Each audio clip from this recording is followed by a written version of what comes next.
Hey, welcome back to No Hype Beer Reviews. Unless it's your first time, then welcome. Please consider subscribing. If you do, hit the notification bell. You'll get all the updates. Very excited today's beer. It's courtesy Artisanal Brew Works. Thank you so much, Kurt and Arisanal, for the beer and the proper glassware. So I have not had this beer specifically. This is a base beer. I've had variants of it, I guess you would say. It's called She's Tert. She's Tert, like she's tart. Love the can art there. Very cool. Love the graphic design there from Violet Rose. It's a 5% sour. So if you watch my Warheads beer reviews, I did 5 of those, and that uses this as the base. But this one, they put lactose in it. That one, they didn't want any of that added sweetness. So those ones did not have lactose. Then they had the Warhead syrups and then the dyes to make it look like those. Okay, so this one is their base sour with lactose. I have had, I believe at this point, 2 fruit variants of this. I don't typically get nervous for beer reviews. I'm a little nervous for this one because I typically don't love just plain sour beers. I almost always want fruit. So I'm nervous in terms of me liking it, but I'm more nervous in terms of me actually honestly just being able to describe it, because my word bank is not very high just for plain sours. So let's see how I do.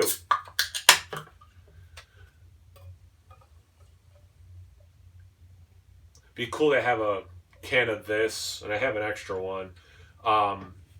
They're rebrewing their Warheads beers, and when I had the lemon one, which was the first one I did, you could almost believe that it was just a normal sour beer that didn't have any sort of candy sweetener, in it to make it lemony. So I'm wondering, and the color was the same. And this is basically what I'm remembering that color looking like.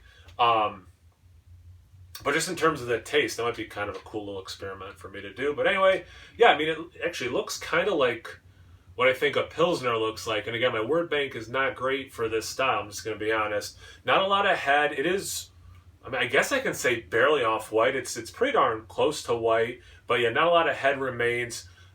Looking down at the center of the glass, there's the tiniest film of bubbles. You can mostly just see the beer at this point. You can see aroma.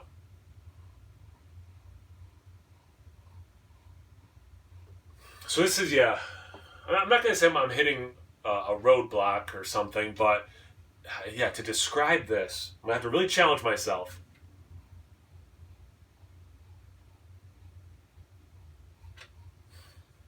All right, so I'm going to start off with the word generic. You definitely get a generic sour, but I would say also like this tart quality. Oftentimes I think of something like citric acid, like the punch behind something like a Smarties that kind of balances out the sugar. And I'm not getting that. What I am getting is if you're mixing this sour tartness with like very not herbaceous, more like not floral, like what I think of like grass smelling like. So if somehow you're gonna not like fresh cut grass, but just almost like, I guess maybe like being outdoors. Straw, that's what it is. It's more like straw. Not this beer specifically, but you sometimes you hear like that wet horse blanket descriptor. You can see how this is like a baby version of what people use that descriptor for.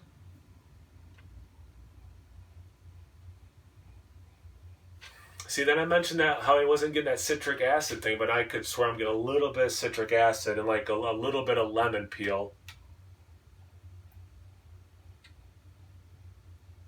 Which again is why I think it'd be cool to kind of compare this to, that lemon Warheads beer. But let's see about the taste. Cheers.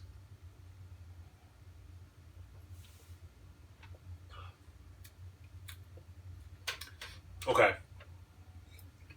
Let me talk about this first. Then I'll go back into it, because there is definitely things I can describe, so that's good. So although the aroma, let's be honest, I know I didn't kill the aroma description, but I think we'll be able to talk about the taste pretty well.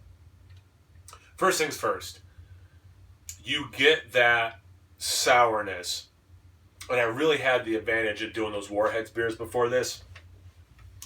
You can totally tell this has lactose in it because there is some balance. So you do get for sure, like, yep, this is a sour beer. But then there is something working there that's like cutting into that, obviously the lactose, that it's not, I don't think this would give me like palate fatigue, for example. I think of it, of course, those, I think you bring up the Warheads beers, but like, I didn't get palate fatigue with those. Maybe I would, but it's going to be even easier, I'll put it that way, to not get palate fatigue. It does have, for sure, that sour and tart thing that's making me salivate. Like, even as I'm drinking it, it's like, yes, this is tasty, I want more, but then it's amping it up like, no. Because this is sour, like, we're going to make you salivate more. So you definitely get that. Let me do another sip and actually explain some of the taste stuff, though.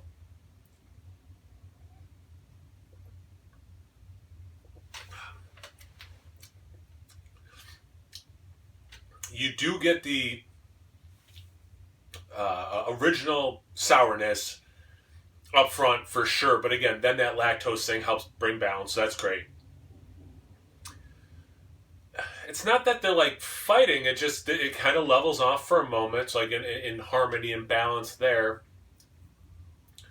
That aroma thing where I was trying to get towards grassy, hay, a baby version of, I guess, a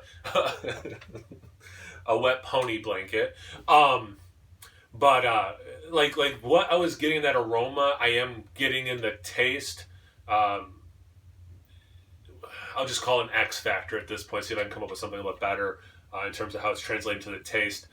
And that lemon peel citric acid thing comes a little later, where it's like, okay, I could see a little brightness of something like that citrus. Well, again, specifically lemon.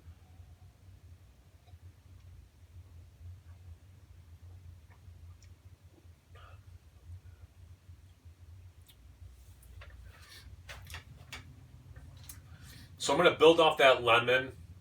That's like the last, I don't know, 33% of the sip.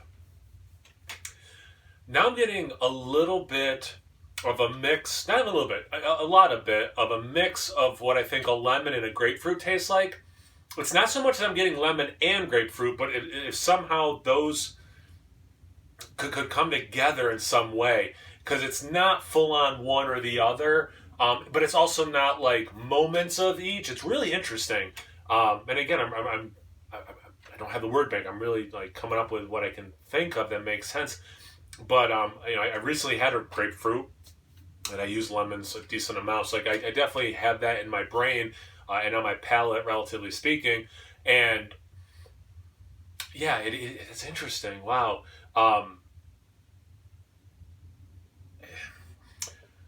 I can see why this is a base when fruit is added to it. Like that thing I'm getting under the fruit, like how that is pleasant. And I'm not a big sour without fruit guy. I definitely like this more with fruit. I mean, but I think that's obvious. It's my palate preferences. I like fruit in these kinds of beers. But this is drinking a lot nicer than I thought it would. And people who, either you watch a lot of these videos or you don't, or people who know me in real life and drinking beer, I really don't order a lot of sours ever. I don't buy a lot of sours ever.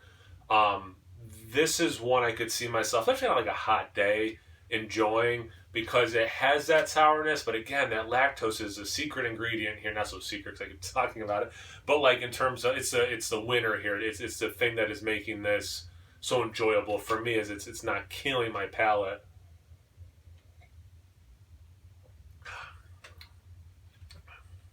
Yeah, that's cool, and it adds a little body to the beer. I don't think of this style as having a huge body. So, all right. Well, a lot of stuff for everyone to tell me how badly I did on this, but yeah, this is a good beer. Thanks again, Kurt and Artisanal, for the beer in the glass, and have a couple more beers from them that I'm excited to review in the near future. Excited that they're re-releasing the Warheads for sure. So I thank those guys. Thank you guys for watching. I always appreciate that. Check them out on Instagram and Untapped. It's No Hype Beer Reviews at both those places. So always please like, comment, subscribe, and most importantly, test your palate. Cheers.